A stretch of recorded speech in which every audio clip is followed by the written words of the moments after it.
አድማጮቻችን ከኢንተርናሽናል ብሬክ መልስ በኋላ ያለውን የእንግሊዝ ፕሪሚየር ሊግ እያየን ነው የምንገኘው። 12ኛ ሳምንት ላይ የሚገኘው የእንግሊዝ ፕሪሚየር ሊግ ከኢንተርናሽናል ብሬክ መልስ ተመልሷል።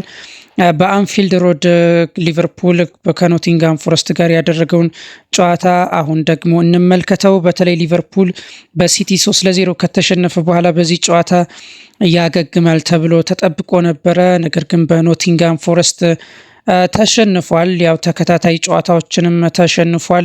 ሶስት ጎሎች ተቆጥሮበት ነው የተሸነፈው። 6 ጎሎች ሲቆጠሩበት ምንም ጎሎችን ማስቆጠር አልቻለም። የሾንዳይሹ ደግሞ የሾንዳይሹ ቡድን በተለይ ያለፉትን ጨዋታዎች ውጤት እያገኘ የሚገኝ ቡድን ነው። ምንም እንኳን ከወራጅ ቀጠና ያልወጣ ቢሆንም ከዚህ ጨዋታ በፊት 19ኛ ደረጃ ላይ ይገኝ ነበረ። ወልቭስም ብቻ ነበረ የሚበልጠው። ነገር ግን በትላንትናው ዕለት ሊቨርፑልን አሸንፎ ከወራጅ ቀጠና መውጣቱን አረጋግጧል። ወደ 16ኛ ደረጃ ማድረግ ችሏል። ከወራጅ ቀጠናውም በአንድ ነጥብ መራቅ የሚችልበትን ሁኔታ ነው የፈጠረው። ለሊቨርፑል ግን ካለፉት 7 ጨዋታዎች 6ቱን ተሸንፏል። ያሸነፈው ጨዋታ የአስቶን ቪላውን በአንፊልድ ሮድ 2-0 ያሸነፈበት ጨዋታ ነበረ። አሊሰን ወደ ሜዳ ተመልሷል በሊቨርፑል በኩል። እንዲሁም ደግሞ ከማንቸስተር ሲቲው ጨዋታ አሊሰንን ቢያው ከጉዳት ስላገገመ በቋሚነት መርጠዋል። ሚሎሽ ኬርኬዝን ደግሞ በሮበርትሰን ቀይረው ማስገባት ችለዋል። የቫንዳይክና የኮናቴ ጥምረት እንደተለመደ ነው። ነገር ግን የኮኖር ብራድሊ እና የፍሪምፖንግ ጉዳትን ተከትሎ አሁንም ዞቦዝ ላይን በሜክሽፍት በቀይ ፉልባክነት አሰልፈውታል። የሶስት አማካይ ጥምረትና በትላንትናው ዕለት የተጠቀሙት የማካሊስተር የራፈንበርክና የክሪስ ጆንስን በሶስት የመሀል አማካይ የተጠቀሙት። እንዲሁም ኮዲ ጋክፖን በተለየ ፍሎሪያን ቨትስን እንዲሁ በጉዳት መራቅ ተከትሎ በትላንትናው ዕለት ኮዲ ጋክፖን ተጠቅመዋል። በሲቲ ጨዋታ የተጠቀሙት ፍሎሪያን ቨትስን እንደሆነ ይታወቃል። አሌክሳንደር አይዛክንም ተጠቅመውታል። በ125 ሚሊዮን ፓውንድ የእንግሊዝን ሪከርድ ሰብረው ያስፈረሙትን ተጫዋች እንደተለመደው መውሳላህ በቀኝ የክንፍ መስመር ተጫዋች ሆኖ ነበረ በትላንትናው ዕለት የገባው። ስለዚህ አንዳንድ ቅያሬዎች ነበሩ። በአጠቃላይ ግን 5 ቅያሬዎችን ከማንቸስተር ሲቲው ጨዋታ አድርገው ነው አርነ ስሎት ወደ ሜዳ የገቡት። ስለዚህ የጨዋታውን በተደጋጋሚ ሙከራዎችን በአሌክሲስ ማካሊስተር ማድረግ ቢችሉም ጎልን ማስቆጠር አልቻሉም በሊቨርፑል በኩል። ነገር ግን የመጀመሪያው የጨዋታው ጎል በሙሪሎ አማካኝነት 33ኛው ደቂቃ ላይ ነው የተቆጠረው። በተለይ እሱ ከማዕዘን ከተሻገረ በኋላ ኳሱ በፍሪ ነበረ፣ ማንም የተከላከለው አልነበረም። ስለዚህ የመጀመሪያውን ጎል አስቆጥሮ ለኖቲንጋም ፎረስት መሪ የሚያደርጋቸውን ጎል ማስቆጠር ችሏል። እንደዚሁም ደግሞ ከዚህ ጎል በኋላ ግን የኢጎር ሄሱስ የእጅ ኳስ ተብሎ እንደዚሁ ተሽሮበታል። ሌላ ጎል ይቆጠር ነበረ። በተለይ ሊቨርፑል የመጀመሪያውን ግማሽ 2-0 ተመርቶ የመጀመሪያውን ሀፍ መጨረሻ የሚችልበት ሁኔታ ነበረ። ነገር ግን በቫር ዳኛው በእጅህ ነክታል በሚል ኢጎር ሄሱስን ኳስ ሽረውታል ማለት ነው። እንግዲህ ሁለተኛው አጋማሽ ከተጀመረ 39 ሰከንዶች ብቻ ነበረ የተቆጠሩት። ሌላ ጎልን ለማስተናገድ ሊቨርፑል አገግሞ ይመለሳል፣ ለመስተካከል ሆኖ ይመለሳል ተብሎ ይጠበቅ ነበረ። ነገር ግን በኒኮሎ ሳቮን አማካኝነት የቀድሞው የሊቨርፑል ተከላካይ የሆነው ኒኮ ዊሊያምስ አሲስት ያደረገለትን ኳስ ሁለተኛውን ጎል በ46ኛው ደቂቃ ማስቆጠር ቻለና 2-0 መምራት የሚያስችላቸውን ጎል ማግኘት ቻሉ ኖቲንጋም ፎረስቶች። ከዛ በኋላ ነበረ በተለይ ቅያሬዎችን ማድረግ የቻሉት። ኮናቴ ተደጋጋሚ ስህተቶችን ይሰራ ነበረ። በሁጎ ኤኪቲኬ በተከላካይን በአጥቂ ነበረ 55ኛው ደቂቃ ላይ መቀየር የቻሉት 2-0 ከተመሩ በኋላ። እንዲሁም ደግሞ 67 ደቂቃዎችን የቆየው ደግሞ አሌክሳንደር አይሳክ እስከዚህም መቆየቱ እድለኛ ነበረ። በፍሬደሪኮ ኬዛ አማካኝነት 68ኛው ደቂቃ ላይ ቀይረዋል። በተመሳሳይ ደቂቃ ደግሞ ሚሎሽ ኬርኬዝን በሮበርትሰን ቀይረው አስወጥተዋል። ከርቲስ ጆንስን እንዲሁ ደግሞ 78ኛው ደቂቃ በሪዮ እንጎሞ አማካኝነት ቀይረው ማስገባት ችለው ነበረ። እሱም እንደዚሁ ከርቲስ ጆንስ በጨዋታው ላይ ተደጋጋሚ ፖሴሽኖችን ሲያጣ ነበረ። ስለዚህ ይህም በተደጋጋሚ የከርቲስ ጆንስን የጨዋታው ላይ የነበረውን እንቅስቃሴ ያሳይ ነበረ። ስለዚህ 78ኛው ደቂቃ ላይ ተቀይሮ መውጣት ችሏል። 78ኛው ደቂቃ ላይ ነበረ ሞርጋን ጊብስ ዋይት ሶስተኛዋን ጎል በሊቨርፑል ላይ ማስቆጠር የቻለው። ለዚህ ይችን ኳስ በተለይ የኡመር ሃቺንሰንን ኳስ አሊሰን ካዳነ በኋላ ነበረ ሞርጋን ጊብስ ዋይት ማስቆጠር የቻለው። የሊቨርፑል የመከላከል ችግርም ነበረባቸው በትላንትናው ዕለት። ነገር ግን በኖቲንግሃም ፎረስት በኩል 3 ጎሎችን ማስቆጠር ችለዋል። እንዲሁም ደግሞ በመከላከሉም ደግሞ የነ ሙሪሎ የመከላከል መስመር የማይጠረመስ ነበረ በትላንትናው ዕለት። ስለዚህ ጥሩ እንቅስቃሴ ነበረ ማድረግ የቻሉት። ያው የሾንዳይስ ቡድን ፖሴሽንን ለቆ እንደሚጫወት ይታወሳል። ነገር ግን በትላንትናው ዕለት ጎሎችንም ማስቆጠር ችሏል። ሊቨርፑልም ካለፉት ጨዋታዎች 7 ጨዋታዎችን በሊጉ አድርጎ 6ቱን ተሸንፏል። በፓላስ 1-0 ሸልኸርስት ፓርክ ላይ ተሸንፏል። ስታንፎርድ ብሪጅ ላይ 2-1 ተሸንፏል። እንዲሁም ደግሞ አንፊልድ ላይ እንዲሁ 2-1 ተሸንፏል። በብሬንፎርድም 3-2 ተሸንፏል። ማሸነፍ የቻለው ብቸኛው ጨዋታ ከባለፉት 6 ጨዋታዎች አስቶን ቪላውን ጨዋታ ብቻ ነው 2-0 ያሸነፈው። እንዲሁም ደግሞ ከቀጣይ ድልን ማግኝቶ ነበር። በሻምፒየንስ ሊግ ሪያል ማድሪድን 1-0 አሸንፎ ነበር ወደ ሲቲ ጨዋታ የመጣው። ነገር ግን በሲቲ 3-0 ተሸንፏል። በዛሬው በነበረው ጨዋታም በሜዳው 3-0 መሸነፍ ችሏል ማለት ነው። ሊቨርፑል በተለይ አንፊልድ ላይ መጥቶ ጎሎችን ማስቆጠር፣ አንፊልድ ላይ መጥቶ ጨዋታዎችን ማሸነፍ ከባድ እንደሆነ ይታወቃል። ሊቨርፑል ይህንን እንደሚጠቀምበት ይታወቅ ነበረ። ነገር ግን በዘንድሮ ዓመት በሊቨርፑል በኩል የነበረው የአንፊልድ ሮድ ጨዋታ ግን ነጥቦችን እየጣለ ይገኛል። እንደ ሆም ከሆነ በሆም ከሆነ 11ኛ ደረጃ ላይ ሊቨርፑል ይገኛል። በአዌይ ብቻ በአዌይ በሚሰበስባቸው ነጥቦች ቢሆን 7ኛ ደረጃ ላይ ይገኝ ነበረ። ነገር ግን በሜዳው ላይ ብዙ ሽንፈቶችን እያስተናገደ ይገኛል። በማንቸስተር ዩናይትድ ተሸንፏል። እንዲሁም ደግሞ በኖቲንግሃም ፎረስትም ሽንፈት አጋጥሞታል ማለት ነው። ስለዚህ በሊቨርፑል የነበረው የባለፉት 7 ጨዋታዎች 6ቱ ሽንፈት ነበሩ። በጨዋታው ላይ የነበሩትን ቁጥሮች ስንመለከት እንደተለመደው የሾንዳይስ ቡድን ቅድም እንደጠቀስኩት የፖሴሽን እግር ኳስን የማይጫወት ነው።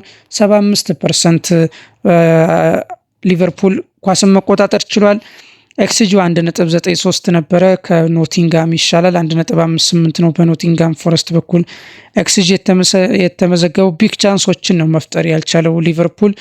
1 ቢግ ቻንስ ነው መፍጠር የቻለው። በኖቲንግሃም ፎረስት 2 ደግሞ ተፈጥሮበታል። ሙከራዎችን 21 ማድረግ ችሏል። ኖቲንግሃም 15 ነው ማድረግ የቻለው። ነገር ግን የእነዚህ ሙከራዎች ኦን ታርጌቶች ግን ኖቲንግሃም በሊቨርፑል ላይ 7 ሙከራዎችን ማድረግ ችሏል። እንዲሁም ደግሞ ሊቨርፑል 4 ኦን ታርጌቶችን ነው መሞከር የቻለው።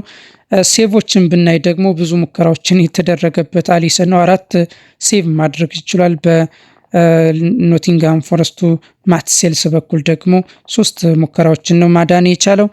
ኮርነሮችን ሊቨርፑል 8 ማድረግ ቢችልም ነገር ግን አልተጠቀመባቸውም። በኖቲንግሃም ፎረስት ደግሞ 6 ኮርነሮችን ማግኘት ችሏል። ዱዌሎችን በማሸነፍ ኖቲንግሃም ፎረስት የተሻለ ነው። 51% ዱዌሎችን ማሸነፍ ችሏል። እንዳጠቃላይ ግራውንድ ዱዌሎችን 55% ማሸነፍ የቻለው እንዲሁ ኖቲንግሃም ፎረስት ነው። ኤሪያል ዱዌሎችን ግን በሊቨርፑል በኩል 59% ማሸነፍ ችሏል። በመከላከል በኩል ደግሞ አጠቃላይ ታክሎችን በመውረድ አሁንም ኖቲንግሃም ፎረስት የተሻለ ነው።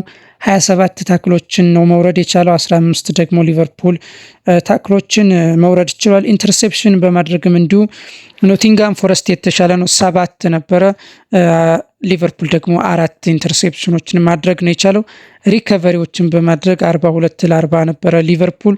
ነገር ግን በክሊራንስ ደግሞ 46 ክሊራንሶች ኖቲንግሃም ፎረስት ሲያደርግ 17 ክሊራንሶችን ደግሞ ሊቨርፑል ማድረግ ችሏል። ስለዚህ ኖቲንግሃም ፎረስት በመከላከሉም ጥሩ ነበረ። የሊቨርፑልን ሙከራዎች ብዙም አደጋ እንዳይፈጥሩ ማድረግ ችለዋል ማለት ነው ኖቲንግሃም ፎረስቶች።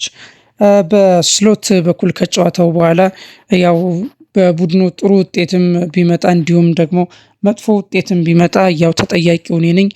ስለዚህ በድክመታችን የምጠየቀው እኔ ነኝ፣ ኃላፊነቱንም የምወስደው እኔ ነኝ ብሏል። ነገር ግን አምበሉ ደግሞ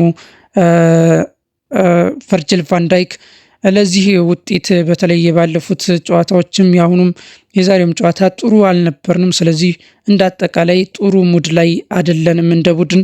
ስለዚህ መሻሻል አለብን። ለነዚህ ሁሉ ግን ሪስፖንሲቢሊቲውን መውሰድ አለብን ብለዋል። በሊቨርፑል በትላንትናው ዕለት አርነ ስሎት ያው አይዛክን ማስገባት ችለው ነበረ ሁጎ ኤኪቲኬን በማስቀመጥ ነገር ግን ይህ አልሰራላቸውም። በኮናቴም በኩል ያለው እንቅስቃሴ ጥሩ አይደለም። በተለይ የመጨረሻው የሊቨርፑል የኮንትራት አመቱ ላይ እንደሚገኝ ይታወቃል። ስለዚህ ብዙም የትኩረት ችግሮች እንዳሉበት እየተመለከትን እንገኛለን። በትላንትናው ዕለትም እንደዚሁ የሚመለሱ ወይንም የመልሶ ማጥቃት እንቅስቃሴዎችን በአማካዮቹ አማካኝነት እየቆሙለት አይደለም ሊቨርፑል። ስለዚህ ብዙ ችግሮች አሉበት በአማካዩ፣ እንደዚሁም ደግሞ በማጥቃት ስፍራም በኩል ያሉትም እንቅስቃሴዎች አመርቂ አልነበሩም። ትላንትና ሞሳላህ ጥሩ እንቅስቃሴ ማድረግ ችሏል። ነገር ግን ያው ለቡድኑ የሚጠቅም ነገር መስራት ባይችልም፣ አሲስትና ጎሎችን ማስቆጠር ባይችልም በትላንትናው ዕለት ማለት ነው።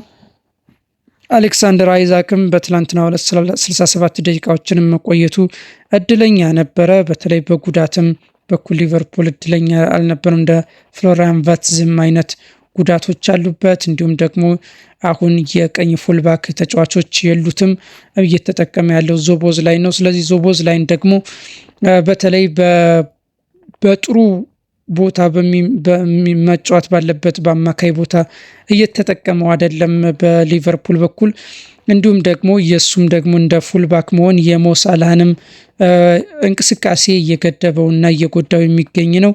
ሚሎሽ ኬርኬዝም እንደ ቦርንማውዙ አይነት ተጫዋች እየሆነ አይደለም። ስለዚህ ሊቨርፑል ዝውውሮቹም እየተሳኩለት አይደለም። ያደረጋቸው ዝውውሮችም አልተሳኩም። እንዲሁም ደግሞ በመሀል ተከላካይ ቦታም ሊያደርገው የነበረው ዝውውርም እንደጨነገፈበት ይታወቃል። በማርክ ጉሂ በአማካኝነት የነበረው የክሪስታል ፓላሱ ተከላካይ ቢሳካም ዝውውሩ፣ ነገር ግን በተለይ ክሪስታል ፓላስ እንደመለሰው የሚታወቅ ነው። ስለዚህ በተለይ ጄሚ ካራገር ሊቨርፑል አሁንም በመከላከል ስፍራ ላይ በጥሪ የማያስፈርም ከሆነ የአውሮፓ ውድድሮችንም ማግኘት ይሳነዋል። አብዛኛዎቹ የሊቨርፑል ፊርማዎች ህመሙ ላይ የነበሩ አልነበሩም። በአጥቂ መስመር ላይ ነበረ በብዛት ሲያስፈርም የነበረው። ነገር ግን በአጥቂ ቦታም ያሉ ተጫዋቾች ፍሬያማ እየሆኑ አይደለም። ስለዚህ ሊቨርፑል በጥር ዝውውር መስኮት በመከላከሉ መጠናከር አለበት ብሏል። የሾንዳይስ ቡድን በተለይ ሾንዳይስ በአንጅ ፖስቴኮግሉ ከተተኩ በኋላ ጥሩ እንቅስቃሴን እያደረጉ ይገኛሉ። በቸልሲ 3-0 ከተሸነፉ በኋላ ነበረ በፎረስት በኩል አንጅ ፖስቴኮግሉን ያሰናበቱት። ከዛ በኋላ ሾንዳይስን ነበረ መቅጠር የቻሉት። በዩሮፓ ሊግ ፖርቶን 2-0 አሸንፈው ነበረ። ነገር ግን በፕሪሚየር ሊጉ አጀማመራቸው በበርንማውዝ 2-0 ተሸንፈው ነው የጀመሩት። ከማንቸስተር ዩናይትድ ጋር 2-2 ማጠናቀቅ ችለው ነበር። አቻ ነበረ ያጠናቀቁት። ከዛ ከማንቸስተር ዩናይትድ ጨዋታ በኋላ ደግሞ ከኦስትሪያው ስቶርም ግራስ ጋር ያደረጉትን ጨዋታ 0-0 አድርገው ነበረ በዩሮፓ ሊጉ። እንዲሁ ደግሞ በፕሪሚየር ሊጉ ሊድስን 3-1 አሸንፈው ነው ወደ ሊቨርፑል ጨዋታ የመጡት። ስለዚህ በሊጉ ውድድራቸው ከወራጅ ቀጠና የወጡበትን ውጤት ማግኘት ችለዋል። አጀማመራቸውን እንዳልኩት በሽንፈት ነበር። ከዚያ በኋላ ከማንቸስተር ዩናይትድ ጋር አቻ መውጣት ችለው ነበረ። ነገር ግን ያለፉትን ሁለት ጨዋታዎች የሊቨርፑልን እና የሊድስን ጨዋታ ማሸነፍ ችለዋል። 3 ጎሎችን ማስቆጠር ችለዋል። 6 ጎሎችን አስቆጥረው 1 ጎል ብቻ ነው የተቆጠረባቸው። ይህም በጨዋታው ላይ ደግሞ 3 ጎሎችን ማስቆጠራቸውን ተከትሎ የጎል ዕዳቸውንም እየቀነሱ ይገኛል። በደረጃ ሰንጠረዡም በተለይ ሊቨርፑል 11ኛ ደረጃ ይገኛል። 12 ጨዋታዎችን አድርጎ 2 የጎል ዕዳ ይኖርበታል። 18 ነጥብ ላይ ተቀምጧል ማለት ነው። ፎረስት እንዲሁ ትላንትና 19ኛ ደረጃ ነበር የሚገኘው ከጨዋታው በፊት። አሁን 16ኛ ደረጃ ላይ መጥቷል። ከወራጅ ቀጠናም ወጥቷል። እንደዚሁም 7 የጎል ዕዳዎችን ይዞ በ12 ነጥብ ከወራጅ ቀጠናው በ1 ነጥብ ርቆ 16ኛ ደረጃ ላይ መገኘት ችሏል ማለት ነው። ሾንዳይሽ ፎረስትን ያው ወደ ጥሩ ብቃት እየመለሱት ይገኛሉ። ያው የአውሮፓ ውድድር እንዳለባቸው ይታወቃል። ቀጣይ ጨዋታዎችን በምንመለከትበት ጊዜ ሊቨርፑል አሁንም በአንፊልድ ፒኤስቪን በሻምፒዮንስ ሊግ ያስተናግዳል። እንዲሁ ደግሞ ዌስትሃም ዩናይትድን ደግሞ በፕሪሚየር ሊጉ በ13ኛ ሳምንት የሚገጥም ይሆናል። ዌስትሃም ዩናይትድም አሁንም በወራጅ ቀጠና የሚገኝ ቡድን ነው።